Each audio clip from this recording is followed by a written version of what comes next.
Happy Wednesday, everybody. Welcome to episode 7 of Real Estate Real Talk. I am your host, Donna Kelly, and we are live to talk about the real estate market with zero fluff and total transparency. Today, joining me is Josh Martin from Health Management. I'm so sorry, Home Management. I always want to Okay. put health in there because he's all about having a healthy home. He's really great. And Janet Herter from Earth Safe Environmental, and we're going to talk about radon, mold, and asbestos today, the three amigos that are part of having a healthy house. It's also the three that can be deal killers in a home sale. So where do we want to start today? Do we want to start with radon? Absolutely. All right. Perfect. What is radon? All right. Josh, you want to take that first? I'll definitely take that. So, radon, okay, so it comes from the earth. It comes from uranium, which is dying over time, and it's emitting a gas known as radon. And the EPA and us in the real estate world take this very seriously because, as Donna alluded to, here at Home Management, we're all about home health, and that coexists with that conversation. Now, Donna also alluded to the fact that sometimes radon is a deal killer. And I just want to be the first to say, as an inspector, I think that's one of the last things we want to be a deal killer. I think the biggest thing to know with radon is that there is a solution, that it is cost effective, that there's great resources out there that are extremely helpful. And that's a good time that I'm going to kind of pivot over here to Janet because she works with EarthSafe and exactly is one of those resources. Thank you, Thank Janet. you. Yeah, thank you, Josh, Donna. This is wonderful. Yes, I agree. And as part of Earth Safe, that is kind of our core principles. We've been around for a long time and under my ownership for 5 years, and I have wonderful long-term relationships with Donna, giving a girl a chance in mold and radon, and now asbestos. So I appreciate it. But again, these are simple but not easy solutions. I think Josh said it perfectly. You know, once you have the core principles of a really solid, trained, licensed team, great communication on the back end, perfect in terms of your arrival times and radon, it does sound scary because I don't think people are exposed to it until they are going through the home inspection process when they're already a little bit overwhelmed with all the things they've been living with in their home for 20, 30 years, which are now a problem. So so they're getting educated about an awful lot of things, which comes attached to a cost, which comes attached to, negotiating dollars. So you're already in a stressful conversation. So, like Josh says, it is a simple system. We've been doing it for 20 years. Again, we've made a lot of changes in 5. The system, we have never failed getting the system below 4.0. And I think realtors realtors know that we work with quite often, but buyers know all we need to do, we price it competitively, set the appointment, and the solution is there. It's a day-long process. So we like to kind of take it out of the scariness of it, guaranteeing that it's going to be below. And then, whether you're the buyer or the seller, there's different concerns, but, being the buyer, if you need us to come out and explain to you the manometer and things like that, quickly we can do that. But radon is just the suction. It's putting a piece of PVC in aesthetically pleasing place in your basement based on what you might have plans for building out in that basement. It's like a straw in a Coke. All we're doing is sucking the air out. We're creating a little space, a little pocket beneath your slab.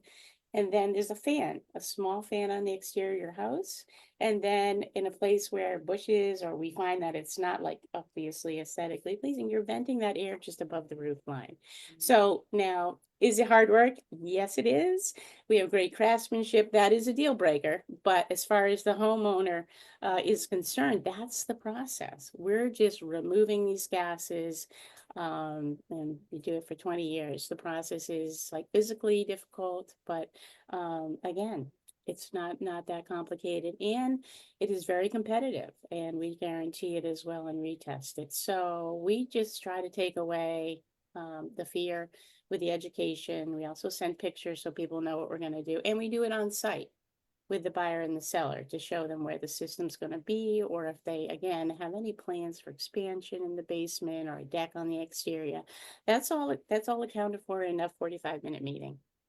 That's terrific, That's because so often, right, Josh, people, from doing the inspections, that buyers are worried that it's going to, not only do they not know what it is sometimes or how it affects them, but it'll be in an unsightly place and no one's going to care. Um, so Josh, you were going to say something. no, 100%. Awesome information from both of you. And I kind of just want to add into a couple things that Janet was saying, which is all great stuff. We already have systems in place throughout our home that are also exhausting and terminating things the way that radon is being mitigated. Our plumbing systems are exhausting. Our heating systems are exhausting. Our hot water tank, if it's gas, is exhausting. So we have these systems already in place. And I love that analogy of the straw in the Coke cup. But that's already taking place throughout our home. So I think that's just another thing that speaks to how normal the mitigation process of radon is. It coexists with how our home is already just moving and breathing and exhausting. And another thing that stood out to me is she mentioned the numbers of 4.0. So you guys know, in New York State, radon is required to be a 48-hour test. Okay. And we measure radon in something that we call picocuries. So it's PCI levels. If it is above 4.0 after a 48-hour test, New York State requires a mitigation system to be installed at that point in time. So just to kind of clear up some of the numbers that were thrown in there and to better understand them, all really good information. Thank you so much, Janet. Yeah, Okay. no, this is wonderful. It is, it is. And I think it is, you have to forget that when you've been in the business for a while, and my team remembers this, that it's new to every person you're meeting. Yeah. So, listening to Josh, what I love is how he's throwing in there again, taking away the fear that it is part of other ventilation processes already happening in your home. I love that assimilation as well. Correct. Um, so usually people breathe and they'll be like, what is it, $10,000? And I'm like, yes, for you today it's 10,000. No, it's I mean, a system is under 2,000. That's what I was gonna ask next. Okay. Oh, Oh, she Janet's might have. paused for a second. Yeah. Okay, Are you there there, she Janet? is. There Yeah. she is. There is like a We concern that there's an enormous, oh, sorry, my connection is going. Go Oh, ahead. you're good now. You're well, good. oh no, you're good now. But what you were alluding to is that the average cost is under $2,000. Yeah. And people just don't know. We have to remember that they just don't know, and they're getting hit with all these things, again, put in quotes, wrong with your house, that, I mean, even mold sometimes, and that can be controversial, Yeah, which is why that's our next segue is to the Yeah, that's a mold. great pivot. Yeah, oh, no, I thank didn't you. mean to pivot too soon. No, you're right on No, target. Me and John, we're yeah. just like kind of running back and forth. It's wonderful. It Um, is. So I'll talk about mold next. So as a home inspector, we see that 40% of home inspections we conduct, we end up coming across mold. And like Janet alluded to, there's even a higher percentage of where mold can be throughout the house of where it's just not even seen. But where it becomes an issue is where it's visible. And a mold assessment, anyways, is a visual assessment similar to a home inspection. So Janet also alluded to how EarthSafe is very efficient, and I think that's a testament of a good inspector. If you want to be efficient, you know you're going to come across mold, you know that you want to have a mold assessor license, and you know that you want to help throughout that process versus pointing out an issue and not helping. So those 40% of inspections that I do come across mold, which it's either usually in the attic space, a crawl space, or the basement, I end up providing assessment free of charge too. That helps kind of trigger that first of a three-step process that we have here in New York State. So New York State sees it as an assessment, a remediation, and then a clearance. The assessor does the assessment and the clearance, and the remediator does the remediation. We also have to carry separate licenses and be separate entities, and that is the way that we protect the client here in New York State. That way, that a contractor isn't controlling all facets of the job, right? There's multiple people involved, and we're making sure that the client is their best interest is in mind, right? So once we identify the mold, and what the contributing factors are. We develop an assessment, what goes behind a work scope plan, and that kicks over to someone like Janet at EarthSafe, who then really fine tunes that work scope plan. And their company is the one that actually cleans, and removes the mold. And in some cases, helps with whatever the contributing factor was, which in most situations, it's either caused by ventilation or moisture, or sometimes the two together. And usually a lack of ventilation means moisture and condensation. So I'm going to kick it over to Janet next, but that's a little bit from an inspector's point of view. And again, one last thing, we don't want mold to ever be a deal killer. There is a solution. There are steps that can be done to make sure it doesn't come back. And again, there is a company and many companies, but specifically like EarthSafe here, that are going to come in and they're going to make sure that that environment changes, and it, like night and day. Um, there's nothing cooler than coming in to do a clearance and seeing a really successful remediation, because it really changes that environment tenfold. So I'll kick it over to Janet now. Yeah, thank you, Josh. It's and again, I hate to oversimplify, but having a business background, so much of it does come to how you're handling your interaction with a client. And I think Josh and I are saying the same thing. Like, you're not, if you don't use your attic for storage, which don't use your attic for storage, but that you're never up there. And now all of a sudden, it shouldn't be a sales pitch like, oh my God, you have so much mold up there. And I have been involved in watching that presentation on competitive situations. And we are going to do the same 3 remediation removal processes, whether you have a lot of mold or a little mold. Ventilation is separate because the causation of the mold will be addressed, and maybe that is a little bit more and determined by the level of the mold. Sometimes more mold, less ventilation. So there's a correlation there. But the 3 phases of the remediation after the assessment, which we work hand in hand with the mold assessors, again, to streamline, you want to have that on hand. You want to make sure you have the mold assessors that I work with and inspectors that I really enjoy are the ones that will call me back.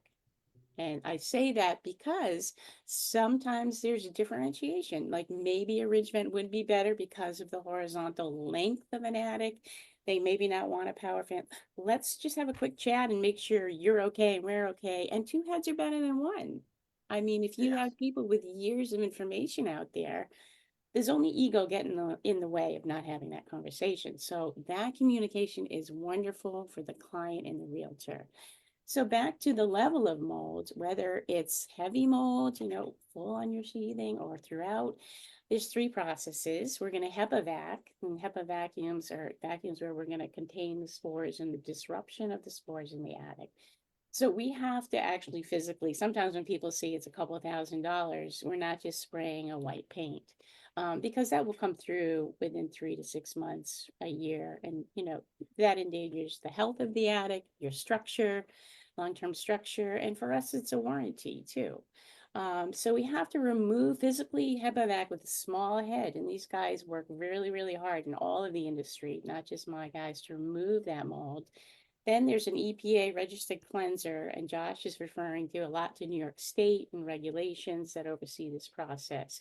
That has to be sprayed throughout. Let that dry. And then there's a 3rd phase of encapsulation first that comes next. And then there's actually for us a 4th, because once that encapsulation dries, there are areas that, you'll see what's called bleed through. You'll see some mold staining, which mold's been removed. But again, if we're all trying to be efficient and move at, the right pace for the transaction, we want the inspector or assessor to come back and not feel like, I don't know if that was treated. Most people know because we've been doing it a long time and our reputation, but we take that 4th step. Did we miss anything? Because the heat of the attic, the age of the wood can soak up a lot of that remediation. Now, we're not trying to paint it, which is also confusing. We're just trying to seal it. We don't want a thick paint up there either, because again, it's the integrity of the wood and the integrity of that asset. We're just trying to protect it from mold. So the next phase is We are required to address any ventilation issues, and we're trained in that as well. So, ridge vents, power fans, bathroom fans, Josh, the number one cause, just sitting there blowing your nice warm shower air in the attic creates a lovely mold environment. So, these are all common things. And homeowners can be hard on themselves. Like, oh, I didn't know that. How did I not know that was happening? Well, it's during the building phase. You might not have been there for the building phase. You haven't been up in your attic. I didn't know this until 5, 7 years ago. So we do take care of that because, again, the warranty needs to be addressed. We Oh, lost you just for a minute. it's I okay. will, She's alluding to some really great stuff, and I bet she can hear us too. So, um, I'll reiterate, okay, and some things that really stood out to me, that Janet pointed out was just reiterating to clients, regardless if it was a little bit of mold or a lot of mold, their process doesn't change. So when Janet gets back, I'm also going to kind of talk to her a little bit. That's another reason of why I don't always encourage sampling, because typically it's not only just the size of the growth and how much mold there is, but regardless of the species, the way they are going to improve that environment, it doesn't change. There's that level of consistency behind it. Okay. And I know we lost Janet. She'll get back in here in a second. yeah. If And another thing that really stood out that I want to add into Janet's point is not all remediation companies like EarthSafe are going above and beyond in making sure that ventilation is a part of that project. A lot of times they're just going in, um, killing, cleaning, removing the mold, but not necessarily addressing the issue that was a big contributing factor to why it was caused in the first place. So that should be a part of the remediation process is improving whatever deficiencies of the home, like ventilation, were mainly contributing to it. So I just think that again speaks to EarthSafe's professionalism, right? We're learning that not only by the way they communicate and interact with their clients and educate and inform, but the way they're going about the job, throwing in the fourth extra step. It's kind of going above and beyond. Uh, and I'll tell you this, as an assessor, I think it's important to also include in your assessments that there's not only a one solution to an issue. She related to, maybe the ventilation solution was a ridge vent based on the dynamics and the characteristics of that attic space. And us as assessors, you should leave it up to the remediators to contribute their thoughts. It's your assessment isn't 100% how it needs to be. There's a lot of different ways to get ventilation into that space. So it's not only the ways that we put in our reports. So I think it's important to put that in your report that there's other solutions. That way, if the solution that the remediation company suggests, it doesn't create an issue. People get that, okay, it's still solving the same thing, which is better ventilation, Yep. And I wanted right? to add that, you know, sometimes it is scary for the buyer when they hear about mold. And I can tell you that over the years, buyers are more aware of it now. They're like you, Josh, educate them more. And when I work with sellers, hi, Janet, we talk about mold and radon, and then I usually hire someone to do a pre-listing inspection so that the sellers aren't surprised, and they'll Yeah. know ahead of time if there's mold or if there's radon. Um, so I just wanted to add that piece. And Josh was doing a nice finish up on the mold and going back over some, the assessor and the remediator talking about different types of ventilation and why it's so important to ventilate, right? Because you dealt with the problem, but maybe you didn't deal with the source, right? So the source is removing what the cause, and ventilation is the best way to do that. Am I correct? You are. Okay. Um, and Janet, you'll see, I was able to finish exactly what you were saying. It was Thank great. you. Sorry, guys. I know you Um, could. no, yeah, so I think we have one more topic, right, Donna? Yep, asbestos. Now, I don't have a lot of knowledge of asbestos. I've seen like asbestos shingles. I believe I've seen asbestos on pipes, and of course, I think I can identify it, but looking at it doesn't really, I can't really call it asbestos. There's, how does that work? I'll quit talking and let you Yeah. two talk. No, and that's a Josh, hey, I'd love it's a like you per to you go first, yeah. Josh. Yeah, give me the because I am thrilled to hear from the inspector as we're half certified. So you take it away. Yeah, no. So where I commonly see asbestos the most is either with vermiculite insulation, which is like a loose fill insulation in attic spaces, or like Donna was alluding to, sometimes with older boilers, we would insulate the supply lines because the supply lines get very hot with an asbestos-like insulation. Now, I'll tell you this, I think as an inspector, with asbestos, this is where we have to walk a little bit of a tightrope because with mold, it's as clear as day. If there's mold, there's mold. Assessment is coming to the client free of charge. Boom, we're taking care of it. Same thing with radon levels. If we have a 48-hour test done and those radon levels are above 4.0, there's no arguments. We have all the documentation we need and all the ammunition per se, right? But when it comes to asbestos, I think where as an inspector we have to always remind ourselves is it friable? Is it at that point that it really is hazardous? Our client needs to be made aware of the vermiculite in their attic. They need to be made aware of the asbestos on their boiler supply lines down the basement. As an inspector, though, does that mean we're able to major it right there in that moment and have it credited for the client?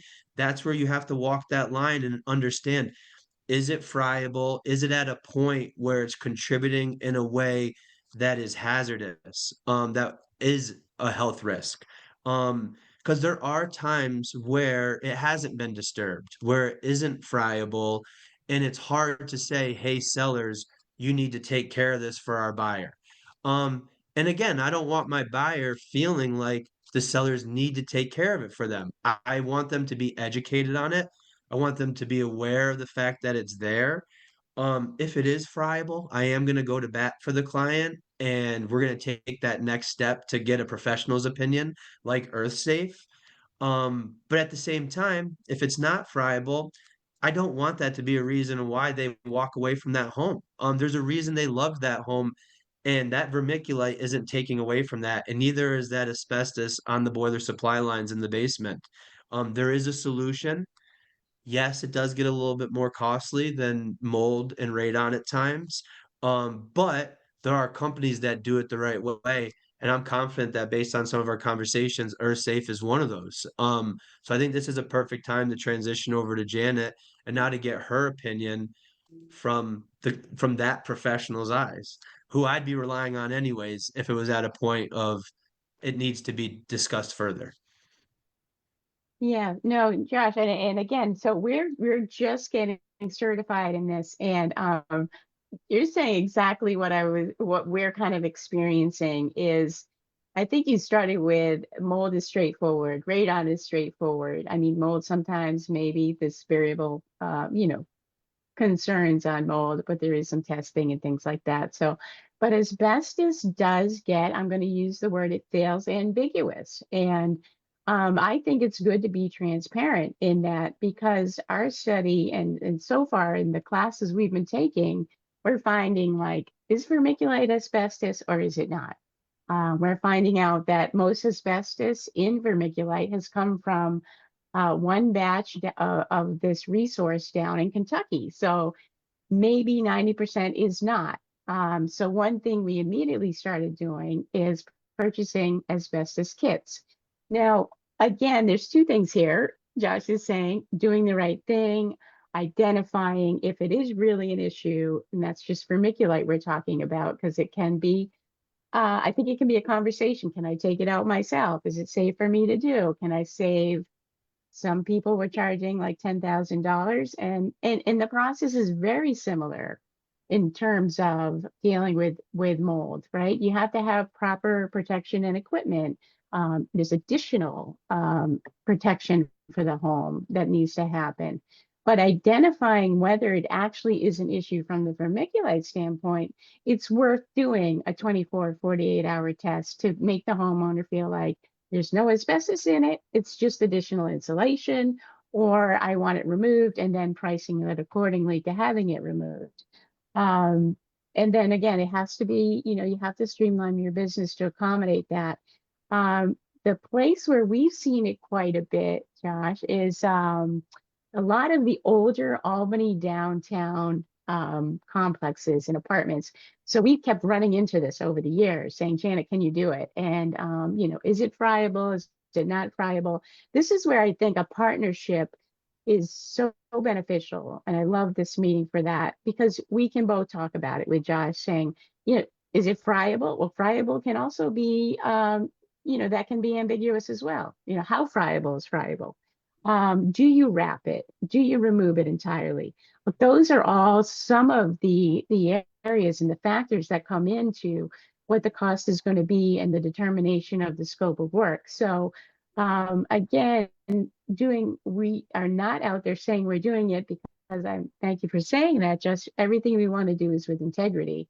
So at the moment, we refer companies that have been doing it for years, until we come up with our model that we feel can be priced the way we want to have it priced, because we bundle, mold, radon, and asbestos. So we can bundle it all, schedule it all, addressing like the continuity and the relationship. The inspector that we're using for all three would be wonderful.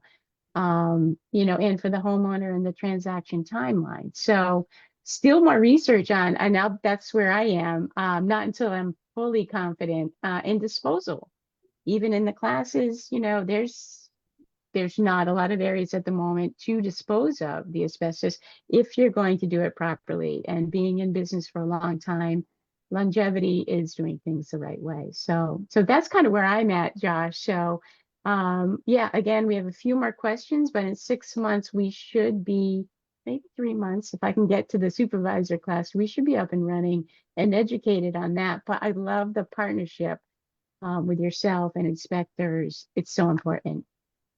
Can I just add, I want to clarify one thing. So if I, with Josh, and we see something that we suspect might be asbestos, and my buyer or seller would like to have it tested, I could call you because you can test it. Yes. Yeah. And so I'm going to share 2 stories, which I find interesting, because we were talking about Kentucky, and in this particular installation was only made there.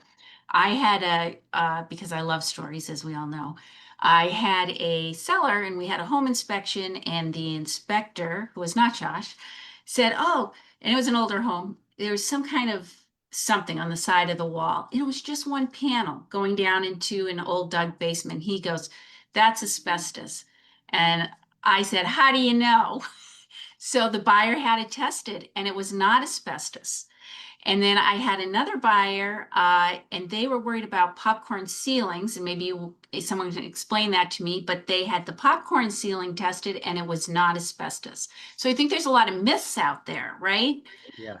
And I don't think testing is any more expensive than a radon test, or I don't know what I want to refer to, but I think if you're worried about it and you have to pay $200 or $300 to have it tested, I think it's worth it. Peace of mind, right?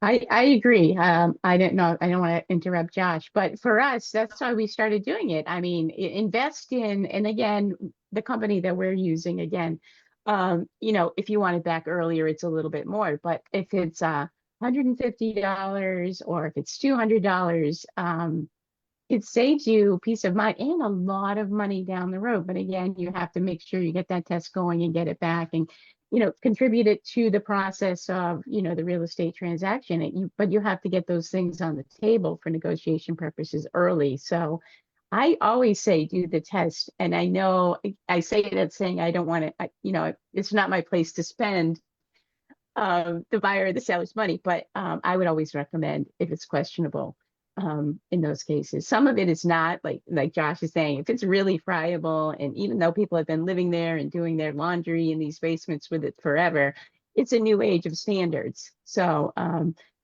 some of it's very obvious, get it removed. And it is asbestos, but testing is, a couple $100 in 24, 48 hours, just to be sure.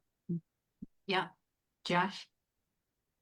No, I think that's all great points. And trust me, I have majored asbestos before, especially if it's contributing to an unhealthy laundry area, or especially if it's just extremely friable, from my opinion.